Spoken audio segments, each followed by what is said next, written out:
Hello అండి, నమస్తే. ఇప్పుడు మాట్లాడేటువంటి టాపిక్ ఏంటంటే ఆర్ఎస్ఎస్ జనరల్ సెక్రటరీ దత్తాత్రేయ హోసబోలే మాట్లాడుతూ నిన్న ఎమర్జెన్సీకి సంబంధించి 50 years సెలబ్రేషన్లో భాగంగా ఆయన మాట్లాడుతూ చెప్పినటువంటి మాట ఏంటంటే ఆర్ఎస్ఎస్ చాలా బలంగా secular as well as socialist అనే పదాలని కాన్స్టిట్యూషన్ ఆఫ్ ఇండియా నుంచి రిమూవ్ చేసేదానికి చాలా బలంగా అడ్వకేట్ చేస్తుందని చెప్పేటువంటి ప్రయత్నం అయితే చేశారు.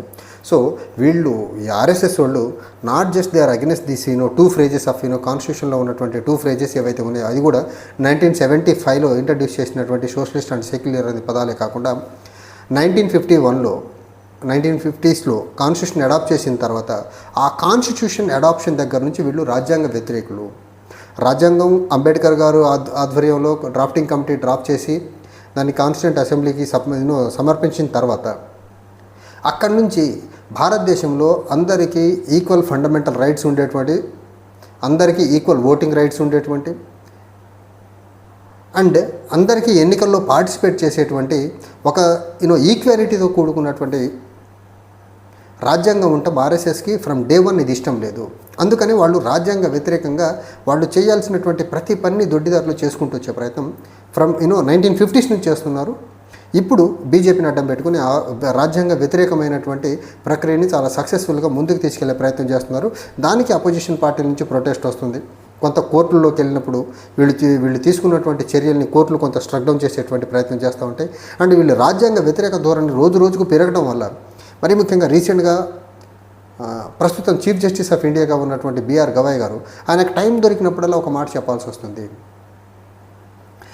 Constitution is the supreme in the country, not legislature, not executive, not judiciary. ఈ judiciary, executive as well as legislatures ఏవైతే ఉన్నాయో they should work under the ambit of constitution of India. అంటే కాన్స్టిట్యూషన్ ఆఫ్ ఇండియా అనేది ఒకటి లేకపోతే there is no parliament, there is no executive and there is no judiciary. So judiciary, executive, legislature, for that matter ఇండియాలో democracy మొత్తం ఒకటి పుట్టిందే constitution వల్ల. So ఈ కాన్స్టిట్యూషన్ ఈ సుప్రీం అనేసి నిన్న కూడా బిఆర్ గవాయ్ గారు చెప్పేటువంటి ప్రయత్నం చేశారు. ఇది ఎందుకు చెప్పాల్సి వచ్చిందంటే వీళ్ళు 50 years ఆఫ్ ఎమర్జెన్సీ సెలబ్రేషన్ ప్రయత్నంలో భాగంగా కాన్స్టిట్యూషన్ హత్యా దివస్ గురించి మాట్లాడుతున్న క్రమంలో ఈ ఆర్ఎస్ఎస్ జనరల్ సెక్రటరీ దత్తాత్రేయ లాంటి వాళ్ళు మాట్లాడుతూ చెప్పేటువంటి మాట ఏంటంటే రాజ్యాంగంలో కొన్ని పదాలు తీసేయాలా, సోషలిస్ట్ అనే పదం ఉంటే మీకేంటి ఇబ్బంది అంటే సోషలిస్ట్ అనే పదం ఉంటే సమాజంలో ఎక్యుమిలేషన్ ఆఫ్ వెల్త్ జరగకుండా ఉండేదానికి ఎంతో కొంత ప్రొటెక్షన్గా ఉంటుంది. సమాజంలో డిప్రైవ్డ్ సెక్షన్స్ ఆఫ్ ద సొసైటీకి ఎంతో కొంత మేలు జరిగేదానికి ఆస్కారం ఉంటుంది because of socialistic attitude of the constitution. అది వీళ్ళకి ఇష్టం లేదు. ఎందుకంటే వీళ్ళు కోరుకుంటున్నటువంటి నిచ్చెన మెట్ల వ్యవస్థ ఏదైతే ఉందో ఆ నిచ్చెన మెట్ల వ్యవస్థలో కింద ఉన్నటువంటి వర్గాలు ఎప్పుడూ ఆకలి కేకలతో చస్తూ ఉండాలా, ప్రభుత్వం దగ్గర దేహి అని అడుక్కునే పరిస్థితిలో ఉండాలా. సో సోషలిస్టిక్ అనే ఒక ట్రైట్ ఉన్నటువంటి కాన్స్టిట్యూషన్ వీళ్ళకి ఇష్టం లేదు. దానికి వీళ్ళు చెప్పేటువంటి బూచి ఏంటిది, ఎమర్జెన్సీ టైంలో తీసుకొచ్చి ఈ socialist as well as secular అనే పదాలని కాన్స్టిట్యూషన్ ఆఫ్ ఇండియాలో ఇన్కార్పొరేట్ చేసేటువంటి ప్రయత్నం చేశారు. కాన్స్టిట్యూషన్ ఆఫ్ ఇండియాలో socialist as well as secular అనే పదాలు ఇన్కార్పొరేట్ చేసింది by using parliament, due process under article 368.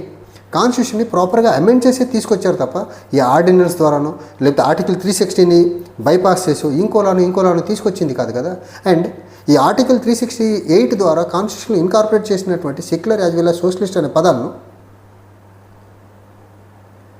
BR Kesavananda Bharati కేసులో చాలా క్లియర్గా చెప్పింది. ఇవి basic structure of the preamble is a part of the basic structure of the constitution.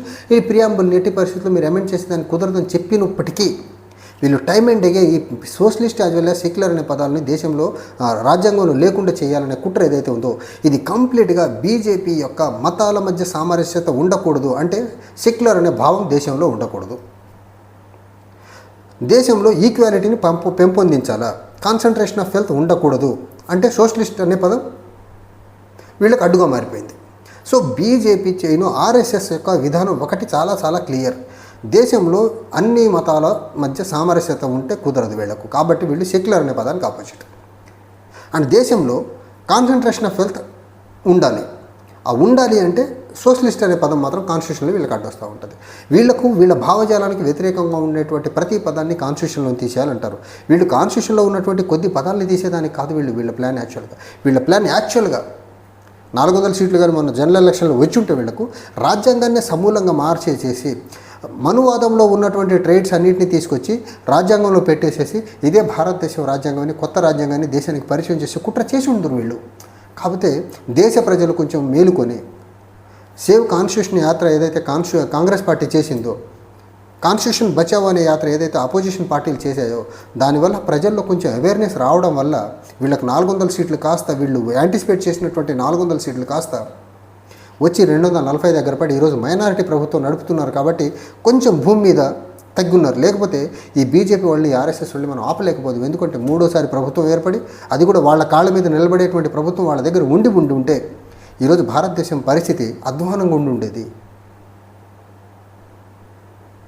వీళ్ళ ఎజెండాని ఇంప్లిమెంట్ చేసేదానికి వీళ్లకు కానీ ఎక్కువ సీట్లు వచ్చి ఉంటే ఈరోజు సిచ్యువేషన్ దేశంలో ఈ రాజ్యాంగం అనేది, రాజ్యాంగంలో పదాల సంగతి సోషలిస్ట్, సెక్యులర్ అనే పదాలు పక్కన పెట్టండి, అసలు రాజ్యాంగం యొక్క ఎగ్జిస్టెన్సే క్వశ్చన్ మార్క్గా ఉండిపోయేది ఈ రోజుకి. లక్కీలీ దేశ ప్రజలు చాలా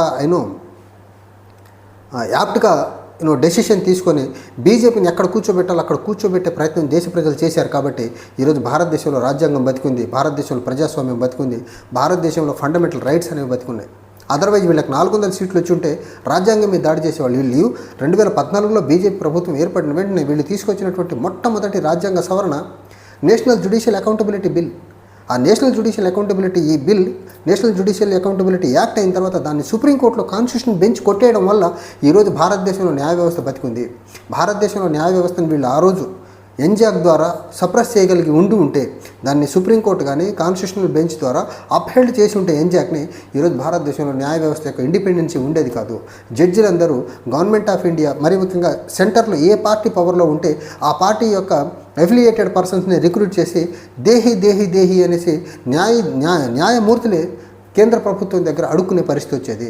సో ఆ రోజు ఉన్నటువంటి కాన్స్టిట్యూషన్ బెంచ్ ఆఫ్ సుప్రీంకోర్టు ఏదైతే ఉందో చాలా క్లీన్గా ఆలోచించి బీజేపీ యొక్క దుర్బుద్ధిని గ్రహించి వీళ్ళు భారతదేశం యొక్క సుప్రీంకోర్టు మీద కేంద్ర ప్రభుత్వం దాడి చేసేదానికి ఒక కుట్రతో తీసుకొచ్చినటువంటి యాక్ట్ అని, ఆ యాక్ట్ని ఆ రోజు నల్ అండ్ వైడ్గా సుప్రీంకోర్టు ప్రకటించింది. కాబట్టి ఈరోజు భారతదేశంలో సుప్రీంకోర్టు బతికుంది, సుప్రీంకోర్టు బతికి రాజ్యాంగాన్ని బతికిస్తుంది. లేకపోతే భారతదేశంలో బీజేపీ ధాటికి సుప్రీంకోర్టు చచ్చిపోయేది. సుప్రీంకోర్టు చచ్చిందంటే ఆబ్వియస్గా భారతదేశంలో రాజ్యాంగం చచ్చిపోయేది. తద్వారా దేశ ప్రజలు నానా ఇబ్బందులు పడాల్సిన పరిస్థితి అరేంజ్ అయ్యేది. బట్ లక్కీలీ బీజేపీ వాళ్ళు అనుకున్నటువంటి ఆటలు సాగకుండా ఉండేదానికి భారతదేశంలో కొన్ని రాజ్యాంగంలో సవరణలు చేయాలంటే దెర్ ఈజ్ కొంచెం రిజిడిటీ ఉండటం వల్ల కొన్ని పార్ట్స్ ఆఫ్ ది కాన్స్టిట్యూషన్ కొంచెం లిబరల్గా అమెండ్ చేసేయచ్చు. అండ్ కొన్ని కాన్స్టిట్యూషనల్ అమెండ్మెంట్ చేయాలంటే there should be special majority required.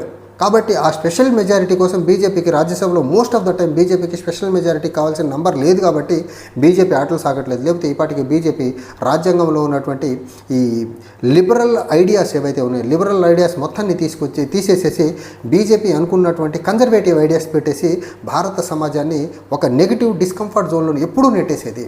But Rajya Sabha అనేది ఒకటి ఉండటం వల్ల బీజేపీ ఆటలు సాగట్లేదు. రాజ్యసభలో బీజేపీకి ఈ రోజుకి స్పెషల్ మెజారిటీ లేదు.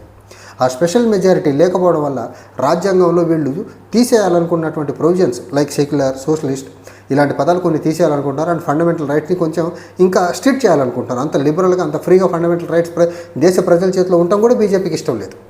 బీజేపీ ఇన్ ద సెన్స్ వాళ్ళ మదర్ ఆర్గనైజేషన్ ఆర్ఎస్ఎస్ కూడా ఇష్టం లేదు. కాబట్టి అవన్నీ లిబరల్ ఐడియాస్ ఏవైతే కాన్స్టిట్యూషన్ ఆఫ్ ఇండియాలో ఉన్నాయో వాటిని మార్చే కుట్ర టైం అండ్ అగైన్ చేస్తున్నారు. బట్ కాన్స్టిట్యూషన్ అమెండ్మెంట్ ప్రాసెస్ ఏదైతే ఉందో under article 368 special majority and special మెజారిటీతో పాటు కొన్ని ప్రొవిజన్స్ని అమెండ్ చేయాలంటే 50% ఆఫ్ ద స్టేట్స్ రేటిఫికేషన్ అవసరం. కాబట్టి బీజేపీ యొక్క ఆటలు కొంతలో కొంత బ్రేక్స్ పడే ప్రయత్నం జరుగుతూ ఉంది.